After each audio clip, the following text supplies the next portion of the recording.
اعوذ باللہ السمیع العلیم من الشیطان الرجیم من ہمزہ ونفخہ ونفثہ بسم اللہ الرحمن الرحیم یا ایہا الذین آمنوا ان جاءکم فاسق بنبأ فتبینوا ان تصیبوا قوما بجہالۃ فتصبحوا علی ما فعلتم نادمین واعلموا ان فیکم رسول اللہ لو یطیعکم فی کثیر من الامر لعنتم ولكن اللہ حبب الیکم الایمان وزینہ فی قلوبکم وکرہ الیکم الکفر والفسوق والعصیان اولئک هم الراشدون فضلا من اللہ ونعمہ واللہ علیم حکیم۔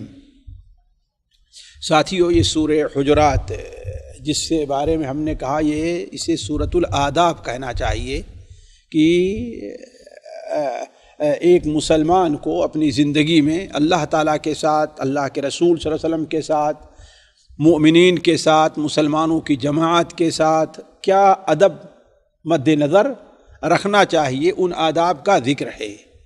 تو آج اسی سورت کی 7 یا 6 اور 7 نمبر آیت کی تفسیر ہے، اس سے متعلق چند باتیں آپ کے سامنے رکھنی ہیں۔ یہاں بھی اللہ تعالیٰ نے ایک بڑے اہم ادب کی طرف ہماری آپ کی رہنمائی کی ہے، بلکہ یہ ادب ہمیں اور آپ کو غور سے سننا چاہیے اور اس پر توجہ دینی چاہیے۔ اس چھوٹی سی زندگی میں جو میرا تجربہ ہے کہ چاہے 2 دوستوں کے درمیان ہے، 2 بھائیوں کے درمیان ہے، میاں بیوی کے درمیان ہے، عالم اور اس کے ماننے والوں کے درمیان ہے، ایک فورمین ذمہ دار اور اس کے تحت کام کرنے والوں کے درمیان ہے، اختلاف کا جو بہت بڑا سبب ہے، اگر آپ دیکھیں تو اس کے پیچھے ایک معمولی سی چیز کام کرتی ہوتی ہے، صرف ایک شبہ رہا کرتا ہے، کوئی گمان رہا کرتا ہے، کوئی حقیقت نہیں رہا کرتی۔ 2 بھائی آپس میں کیوں لڑ پڑے، اگر اس کے پیچھے اگر آپ دیکھیں تو کوئی بڑی بات نہیں ہوگی۔ اس میں بہت بڑی چیز جو ہوا کرتی ہے، لوگوں کو کا ایک دوسرے کے خلاف بات پہنچانا اور دوسرے کے بارے میں بات کہنے سے متعلق ہوتی ہے۔ اس سلسلے میں بات شروع کرنے سے پہلے اس آیت کے شان نزول کے طور پر جو حدیث بیان کی جاتی ہے، عہد نبوی میں ایک واقعہ پیش آیا۔ نبی کریم صلی اللہ علیہ وسلم کے پاس جیسا کہ پچھلی مجلسوں میں ہم نے کہا کہ 8ویں اور 9ویں ہجری میں جب لوگ مسلمان ہوتے تھے، قبیلے کے لوگ، تو آپ صلی اللہ علیہ وسلم کے پاس آتے تھے، اسلام قبول کرتے تھے، بیعت کرتے تھے، آپ کو زکوٰۃ دینے اور آپ کی مدد کا عہد کرتے تھے۔ نبی کریم صلی اللہ علیہ وسلم کسی کو ان کے علاقے میں بھیج دیتے تھے جب زکوٰۃ وصول کرنے کا وقت آتا تھا، تاکہ زکوٰۃ لے کر کے آئے۔ ایسا ہی بنو مستلق کے لوگ، جس قبیلے سے نبی کریم صلی اللہ علیہ وسلم کی زوجہ محترمہ حضرت جویریہ تھی، بنو مستلق، یہ قبیلہ آج جہاں پر بدر اور اس کے بعد کا جو علاقہ ہے، اسی علاقے میں تقریباً یہ قبیلہ آباد تھا۔ نبی کریم صلی اللہ علیہ وسلم کے زمانے میں یہ لوگ مسلمان ہوئے اور اپنی وفاداری کا انہوں نے عہد کیا، اور آپ صلی اللہ علیہ وسلم سے کہا کہ جب یہ وقت آئے زکوٰۃ کی وصولی کا تو آپ کسی کو بھیجیں گے، ہم اپنے قبیلے، اپنے علاقے کی زکوٰۃ کو جمع کر کے اس کے حوالے کر دیتے ہیں۔ چنانچہ آپ صلی اللہ علیہ وسلم نے ایک صحابی کو بھیجا۔ بعض روایات میں یا بہت سی روایات میں ان کا نام عقبہ ابن ابی معیط لکھا ہوا ہے، لیکن وہ تمام روایات صحیح نہیں ہیں۔ علی کل حال آپ نے کسی صحابی کو بھیجا۔ وہ صحابی جب گئے تو ابھی چونکہ نئے وہ بھی مسلمان ہوئے تھے، اللہ کے رسول صلی اللہ علیہ وسلم کے نزدیک قابل اعتماد تھے، تبھی تو آپ نے بھیجا تھا نا، ورنہ بھیجتے کیوں؟ زکوٰۃ کی وصولی مال کا معاملہ ہے، کسی عام آدمی کو آپ نہیں بھیجیں گے، اسی کو بھیجیں گے جو آپ کے نزدیک قابل اعتماد ہوگا۔ لیکن یہ ہے کہ غلطی ہر ایک سے ہوتی ہے۔ وہ پرانی ان کی اس قبیلے سے کچھ اختلافات چلتے تھے، ان کے اس قبیلے سے اختلافات چلتے تھے. وہ لوگ اس قبیلے والے جب دیکھے کہ ہاں اللہ کے رسول صلی اللہ علیہ وسلم کا جو قاصد آنے والا ہے اس کے آنے کا وقت قریب ہے، تو وہ اس کے استقبال کے لیے اپنے لوگوں کو، اب جب یہ ادھر پہنچے تو دور سے دیکھے تو سمجھے کہ یہ کہیں ہمیں ایسا نہ ہو کہ پرانی عداوت کی بنیاد پر ہمیں مارنے اور قتل کرنے آ رہے ہیں. وہ بھاگ کھڑے ہوئے اور آئے کر نبی کریم صلی اللہ علیہ وسلم سے یہ بتایا کہ اے اللہ کے رسول صلی اللہ علیہ وسلم، وہ لوگ تو باغی ہو گئے ہیں اور ہمیں قتل کرنا چاہتے تھے. یہ خبر مدینہ منورہ میں پہنچنی تھی کہ آپ صلی اللہ علیہ وسلم کو بھی افسوس ہوا، سوچنے لگے. اور بعض صحابہ کرام نے کہا نہیں، ان کے اوپر فوج کشی کرنی چاہیے، ان کے اوپر فوج بھیجنی چاہیے، ان کو سزا دینی چاہیے. وعدہ کر کے گئے، معاہدہ کر کے گئے کہ وہ زکوٰۃ دیں گے مسلمان ہو کر کے. اب اتنی بڑی بات ہو گئی کہ آپ کے قاصد کو قتل کرنا شروع کر دیں، درپا ہو جائیں. آپ صلی اللہ علیہ وسلم نے تھوڑا سا تحمل سے کام لیا اور کہا کہ دیکھو، جلد بازی کسی کام میں یہ ہمیں اور آپ کو چاہیے، یہ سبق ہمیں مل رہا ہے، ان آیات میں ہمیں یہ سبق دیا جا رہا ہے. جلد بازی سے کام لینا معاملے کو خراب کر دیتا ہے. آپ صلی اللہ علیہ وسلم نے ان لوگوں کی بات نہیں مانی، کن کی؟ جو صحابہ جذباتی طور پر کیا کر رہے تھے کہ بالکل فوج بھیجو، صبح و شام میں ان کا معاملہ تمام کر دے. آپ صلی اللہ علیہ وسلم نے حضرت خالد بن ولید کو بلایا اور کہا کہ جاؤ معاملے کو دیکھو، کیا حقیقت یہ ہے؟ ایسا کرنا کہ ان کے علاقے کے قریب ہی چھپ کر کے تم بیٹھنا اپنے چند ساتھیوں کو لے کر کے، دیکھنا اگر وہاں پر اذان ہوتی ہے، نماز وغیرہ کا اہتمام ہے، تو اس کا مطلب ہے کہ وہ لوگ اپنے عہد کے اوپر باقی ہیں، اپنے عہد پر باقی ہیں. چنانچہ حضرت خالد بن ولید رضی اللہ تعالی عنہ گئے اور دور ہی سے سنا کہ وہاں مغرب کی بھی اذان ہو رہی ہے، عشاء کی بھی اذان ہو رہی ہے. حضرت خالد بن ولید کچھ بولے نہیں اور سیدھے واپس چلے آئے. ادھر ان لوگوں نے دیکھا کہ نبی کریم صلی اللہ علیہ وسلم کا قاصد، اس کو آنا چاہیے تھا، آیا نہیں. کیا آپ صلی اللہ علیہ وسلم ہم سے ناراض تو نہیں ہو گئے؟ قاصد بھیجا کیوں نہیں؟ چنانچہ اپنے چند ساتھیوں کو لے کر کے اور اپنا زکوٰۃ کا مال لے کر کے آپ کی خدمت میں آئے. آپ نے کہا کہ تم لوگوں نے ایسا کیوں کیا؟ کہا کہ ہمارے پاس تو کوئی آیا ہی نہیں، ہمارے پاس تو کوئی، ہم تو انتظار کر رہے تھے کہ آپ کا قاصد آئے گا، ہمارے پاس تو کوئی آیا نہیں. بسا اوقات ایک شبہے کی بنیاد پر ایک انسان نے ایک رائے قائم کر لی، جیسا کہ ہم ہوتا ہے اگر کسی سے معمولی سے مخالفت رہتی ہے تو اس کے بارے میں ہم رائے قائم کر لیتے ہیں. دو آدمی وہاں بیٹھے ہیں، آپس میں کچھ بات کر رہے ہیں اور میں یہاں ہوں، اگر وہ ہماری طرف تھوڑا سا دیکھ لیتے ہیں اور ان سے کسی بھی قسم کے ہمارا کیا ہے، ہماری تھوڑی سی چپکلش ہے، تو ہم یہ سمجھیں کہ بس ہمارے ہی بارے میں باتیں کر رہے ہیں، وہ ہو نہ ہو ہمارے ہی باتیں کر رہے ہیں. یہ چیز انسان کے باہمی تعلقات کے لیے بڑی خطرناک ہوتی ہے، بہت ہی خطرناک ثابت ہو جاتی ہے. تو اس موقع پر اللہ تبارک و تعالیٰ نے یہ آیت نازل فرمائی. اللہ تعالیٰ کیا فرماتا ہے؟ یا ایھا الذین آمنوا ان جاءکم فاسق بنبأ فتبینوا. اے ایمان والو، اسی لیے اللہ تعالیٰ نے صرف نبی کو خطاب نہیں کیا، تمام مسلمانوں کو، اس لیے کہ تمام مسلمانوں کو یہ ادب سکھانا تھا. یا ایھا الذین آمنوا، اے ایمان والو، اے لوگو جو ایمان لائے ہو، ان جاءکم فاسق بنبأ، اگر تمہارے پاس کوئی فاسق آدمی آتا ہے. فاسق کس کو کہتے ہیں؟ فاسق کہتے ہیں، فسق یفسق کے معنی ہوتا ہے نکلنا، پھٹ جانا، نکل جانا. تو فاسق کہتے ہیں اس شخص کو جو اللہ تعالی کی طاعت سے نکل گیا، یعنی گنہگار، جو اپنے دین کے لحاظ سے صحیح نہ ہو، دینی لحاظ سے اس کے اوپر اعتماد نہ کیا جائے. تو ان جاءکم فاسق بنبأ، اگر فاسق، کوئی فاسق تمہارے پاس بنبأ، نبأ کہتے ہیں کسی اہم خبر کو، نبأ کہتے ہیں کسی اہم خبر کو، بڑی خبر کو. اب دینی لحاظ سے بڑی ہے یا دنیاوی لحاظ سے بڑی ہے؟ عما یتساءلون عن النبأ العظیم، کیا پوچھ رہے ہیں وہ لوگ؟ ایک بڑی اہم خبر کے بارے میں آپ سے پوچھ رہے ہیں۔ تو ان جاءکم فاسق بنبأ، اگر فاسق تمہارے سامنے کوئی خبر لے کر کے آئے، اہم خبر لے کر کے آئے، تو اس پر عمل کرنے سے پہلے پہلے، اس کے بارے میں کوئی فیصلہ کرنے سے پہلے پہلے فتبینوا، اس کے بارے میں تم اچھی طریقے سے بیان معلومات حاصل کر لو، اس کو واضح کر لو۔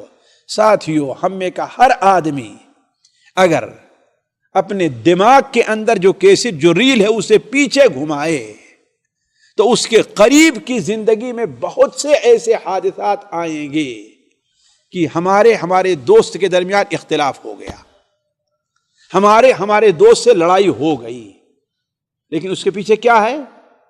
کوئی بڑی چیز نہیں، صرف کیا ہے؟ ایک افواہ تھی۔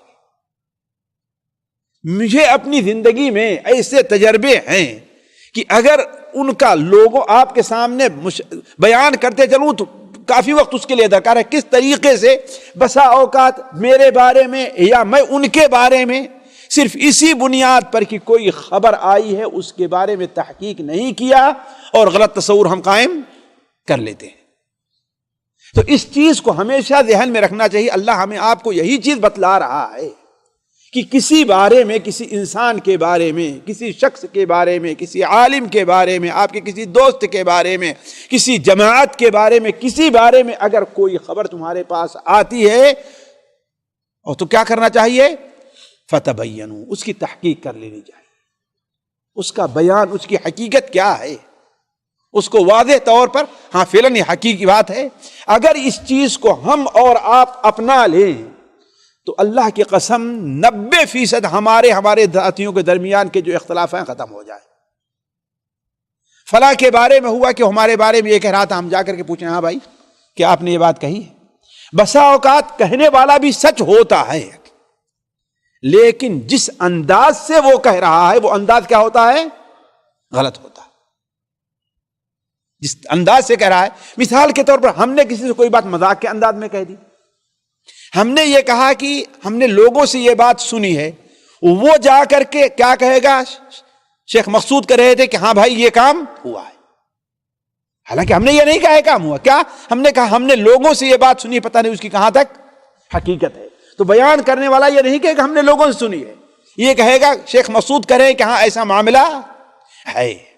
تو یہ بڑی اہم چیز ہے، اس پر ہمیں اور آپ کو اپنی تربیت کرنی چاہیے کہ کوئی بات ہمارے بارے میں، ہمارے پاس کسی عالم کے بارے میں، کسی شخص کے بارے میں، ہمارا کسی سے تعلق ہے، اگر کوئی بات ہمارے سامنے آتی ہے تو اس پر کوئی فیصلہ کرنے سے پہلے پہلے، کوئی نتیجہ اخذ کرنے سے پہلے پہلے، ہو سکتا ہے اس نے کوئی بات کہی ہو لیکن اس کے اوپر شرمندہ ہو سکتا ہے، نہیں ہو سکتا۔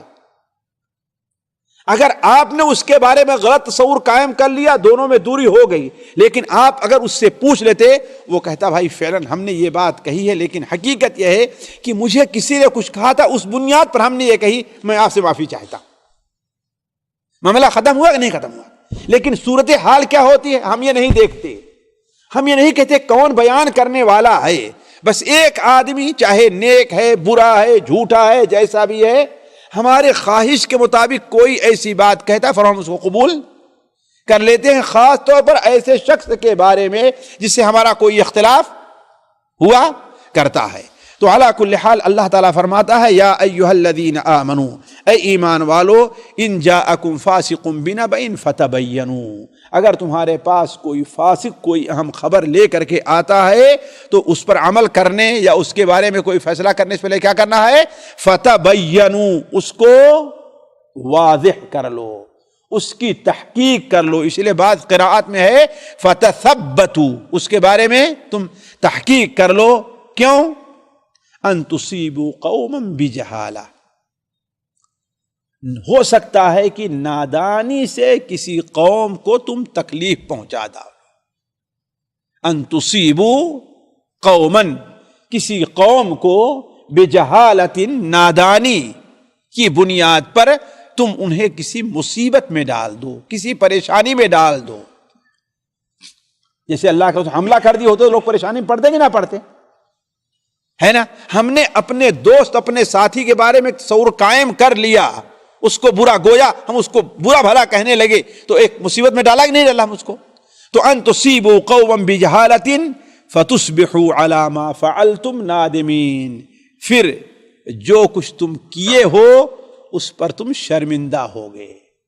جب حقیقت کھل جائے گی تو کیا ہے, تو اس پر بہت سے لوگ آئیں گے کہ ہاں بھائی معاف کیجیے گا, میں دوسروں کے کہنے پر ہم نے یہ بات کہہ دی ہے, دوسروں کے کہنے سے ہم نے یہ کام کیا ہے, اس لیے کیا ہوگا, فتصبحوا علی ما فعلتم نادمین واعلموا, اور جان لو اگر ابھی تم نے ایسا کیا, ان فیکم رسول اللہ لو یطیعکم فی کثیر من الامر لعنتم, تمہارے درمیان رسول موجود ہے. بعض صحابہ نے اشارہ کیا تھا نا کہ فوراً حملہ کر دینا چاہیے, تو ان کو متنبہ کیا جا رہا ہے کہ ایسا نہیں کرنا چاہیے. وَاعْلَمُوا أَنَّ فِيكُمْ رَسُولَ اللَّهِ لَوْ يُطِيعُكُمْ فِي كَثِيرٍ مِّنَ الْأَمْرِ لَعَنِتُّمْ, اگر رسول تمہاری بہت سی باتوں میں اطاعت کرنے لگے تو لعنتم, تم پریشانی میں پڑ جاؤ گے. رسول بہت سی باتوں میں تمہاری, اس لیے کہ رسول کا مقام اور ہے, رسول کا علم اور ہے, رسول کی سمجھ اور ہے, رسول کی حکمت اور ہے, رسول کی فکر اور ہے. یہیں سے علماء نے ایک نکتہ لیا ہے, جذباتی نوجوان دیندار دین کی غیرت رکھنے والے مسلمانوں کے لیے, جو جذبات میں آ کر کے خاص طور پر آج کل ان جگہوں پر جہاں مسلمان یا تو اقلیت میں ہیں, یا اگر اقلیت میں نہیں ہیں مسلمان وہاں اکثریت ہی میں کیوں نہیں ہیں, لیکن وہاں کی جو حکومت ہے ان کے مزاج کے مطابق یا دین کے مطابق وہ فیصلہ نہیں کرتی. آج اگر آپ دیکھیں ہمارے ملکوں میں, چاہے پاکستان ہے, مصر ہے, ہندوستان ہے, یہاں سعودیہ میں دیکھ لیجئے, بہت سے نوجوان جو دھماکہ کر رہے ہیں کہ نہیں کر رہے, حملے کر رہے ہیں کہ نہیں کر رہے, ان کے پیچھے آپ کسی سمجھدار بڑے عالم کو نہیں پائیں گے. ان کے پیچھے آپ کسی سمجھدار اور بڑے عالم کو نہیں پائیں گے. چند حتیٰ کہ آپ تعجب کریں گے, بسا اوقات 16 سال 17 سال کا جوان ہے, ذرا دیکھیں آپ, کتنا 16-17 سال کا جوان ہے, وہ ایک 60 سال 70 سال کا جو عالم ہے وہ کوئی بات کہتا ہے اس کو ماننے کے لیے تیار نہیں اور اپنا جا کر کے دھماکہ کر دیتا ہے. ایسا ہوا نا قاری صاحب, ایسا ہو رہا ہے نا. یہ ان لوگوں کو سبق ہے, ان لوگوں کو سبق ہے کہ ایسے جذبات میں آ کر کے اگر ہر عالم یا عالموں کی بڑی جماعت تمہاری ساری باتیں ماننی شروع کر دے تو کیا ہے, دنیا میں خون خرابہ کے علاوہ اور کچھ بھی نہیں ہوگا. آج بتائیے اگر علماء ان جذباتی لوگوں کی باتیں ماننا شروع کر دیں تو کوئی ملک خون خرابہ سے بچا رہے گا؟ ابھی جو کچھ ہو رہا ہے اس سے زیادہ ہوگا, کم ہوگا, اس سے زیادہ ہوگا نا. یہ کیوں ہو رہا ہے؟ اس لیے کہ اہل علم جو سمجھ رکھتے ہیں, معاملات کی فہم ان کے یہاں ہوتی ہے, اس پر وہ توجہ نہیں دے رہے. یہی اللہ تعالیٰ متنبہ کر رہا ہے, وَاعْلَمُوا أَنَّ فِيكُمْ رَسُولَ اللَّهِ, یاد رکھو تمہارے درمیان اللہ کا رسول موجود ہے. اگر اللہ کا رسول نہیں ہے تو اس کے وارثین موجود ہیں, وہ دین کا جو علم رکھتے ہیں اس کی بنیاد پر معاملات کو تم سے بہتر سمجھ رہے ہیں. ان کی رسائی سمجھ دور تک ہے اور تم کیا ہے بالکل سامنے کی باتیں. تمہارا مسئلہ معاملہ ایک بچے کا ہے, ایک باپ ہے, ایک ماں ہے, اپنے بچے کو ٹیلی ویژن کے سامنے نہیں بیٹھنے دیتے, انہیں آئی پیڈ نہیں دیتے. بچہ کیا سمجھ رہا ہے کہ ہمارے اوپر ظلم ہو رہا ہے, زیادتی ہو رہی ہے کہ نہیں ہے؟ لیکن حقیقت کیا ہے؟ ظلم اور زیادتی ہے نہیں. اس کو روکا جا رہا ہے کہ اس میں تمہارا فائدہ نہیں ہے. ابھی فائدہ کیا ہے؟ اس سے رکے رہنے میں تمہارا فائدہ ہے.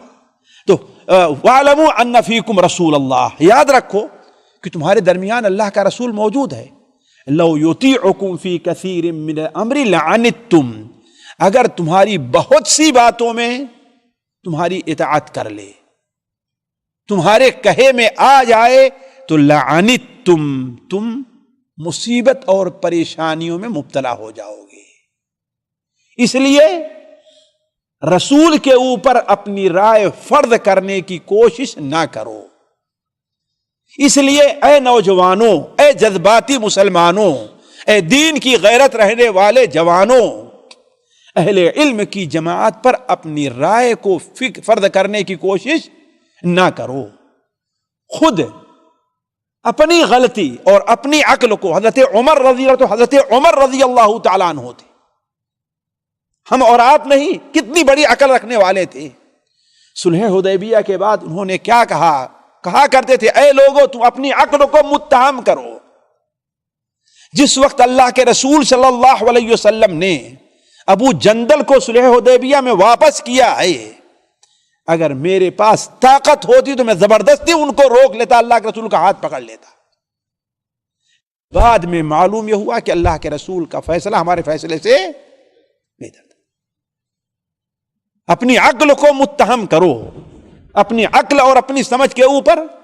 آج ہمارے یہاں ایک عجیب سا فتنہ ہندوستان میں پیدا ہو گیا ہے۔ ایک شکیل بن حنیف، نعوذ باللہ من ذالک، ایک جاہل، انگلش اور دنیاوی تعلیم حاصل کر کے دین حاصل کیا ہے، دنیاوی زبانیں یعنی انگریزی وغیرہ کی بنیاد پر، اور آج مہدی مودی شیخ مریم بنا بیٹھا ہے۔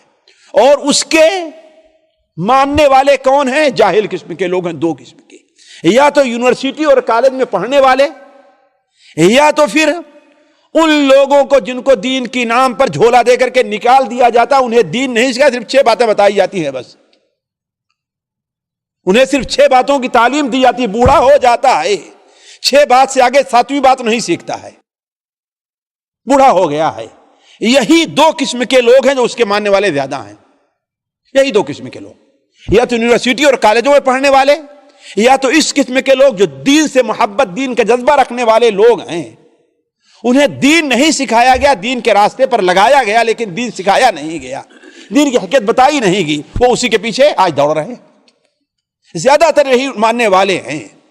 تو اسی لیے اہل علم کا دامن نہیں چھوڑنا چاہیے۔ وَاعْلَمُوا أَنَّ فِيكُمْ رَسُولَ اللَّهِ لَوْ يُطِيعُكُمْ فِي كَثِيرٍ مِّنَ الْأَمْرِ لَعَنِتُّمْ، تم کیا ہے؟ مصیبت میں پڑ جاؤ گے، لیکن تمہارے اوپر تو اللہ کا کرم ہے کہ وَلَٰكِنَّ اللَّهَ حَبَّبَ إِلَيْكُمُ الْإِيمَانَ وَزَيَّنَهُ فِي قُلُوبِكُمْ، اللہ تعالیٰ نے تمہارے دلوں میں ایمان کی محبت ڈال دی ہے، وَزَيَّنَهُ فِي قُلُوبِكُمْ، اور تمہارے دلوں میں اسے مزین کر دیا ہے، وَكَرَّهَ إِلَيْكُمُ الْكُفْرَ وَالْفُسُوقَ وَالْعِصْيَانَ، اور تمہارے نزدیک کفر کو، فسق کو اور عصیان نافرمانی کو۔ کفر جانتے ہیں کیا چیز ہے؟ فسق سے مراد کبیرہ گناہ ہے، اور عصیان سے مراد کیا ہے؟ چھوٹے چھوٹے گناہ ہے۔ کرہ الیکم الکفر والفسوق والعصیان، اور تمہارے دلوں کے اندر اللہ نے کفر کو، فسق کو اور نافرمانی کو ناپسند بنا دیا ہے۔ اس لیے مسلمان کو یہ دعا کرنی چاہیے، نبی صلی اللہ علیہ وسلم کی یہ دعا تھی، اللہم حبب الینا الایمان وزینہ فی قلوبنا وکرہ الینا الکفر والفسوق والعصیان وجعلنا من الراشدین۔ اولئک ہم الراشدون، یہی وہ لوگ ہیں جو ہدایت کے راستے پر ہیں۔ فضلا من اللہ ونعمہ، یہ اللہ تبارک و تعالیٰ کا فضل اور اس کی نعمت ہے، کسی کی اپنی کوشش نہیں ہے۔ واللہ علیم حکیم، اللہ تعالیٰ جانتا ہے کہ کس کو اپنے فضل سے نوازے، کس کو اپنی نعمتوں سے نوازے، اور اس کی حکمت یہ ہے کہ جس کو چاہتا ہے، جتنا چاہتا ہے، اپنے فضل اور حکمت سے نوازتا ہے۔ اللہ تعالیٰ سے دعا ہے کہ اللہ تعالیٰ ہمیں اور آپ کو دین کو سمجھنے، قرآن کو سمجھنے، اس کے اوپر عمل کرنے، اسے اپنی زندگی کا حصہ بنانے کی توفیق عطا فرمائے۔ السلام علیکم ورحمۃ اللہ وبرکاتہ۔ سامعین اکرام، ہمارے علمی اور عوامی دروس اور سوال و جواب کی مجلسوں سے آپ خود بھی مستفید ہوں اور اپنے دوست و احباب کے ساتھ بھی شیئر کریں۔ عین ممکن ہے کہ آپ کے شیئر سے کسی کی اصلاح اور آپ کے لیے صدقہ جاریہ بن جائے۔ واٹس ایپ پر اسلامک میسج حاصل کرنے کے لیے نمبر نوٹ فرمائیں: یعقوب عزیز 00966 5089 59707۔ واٹس ایپ سوال جو آپ گروپ میں ایڈ ہونے کے لیے نمبر نوٹ فرمائیں: عبدالسلام عمری 00966502627 نمبر بھیجتے ہوئے نام اور پتہ ضرور لکھیں۔ اسی طرح ہمارے یوٹیوب چینل اسلامی دعویٰ کو ضرور سبسکرائب کریں تاکہ ہماری ہر نئی اور اہم ویڈیو کی اطلاع آپ کو فوری حاصل ہو جائے۔ تمام دروس، مقالات اور سوال و جواب سیریز کے لیے ہماری مشہور ویب سائٹ www.islamidawah.com کا مشاہدہ کرتے رہیں۔ السلام علیکم ورحمۃ اللہ وبرکاتہ۔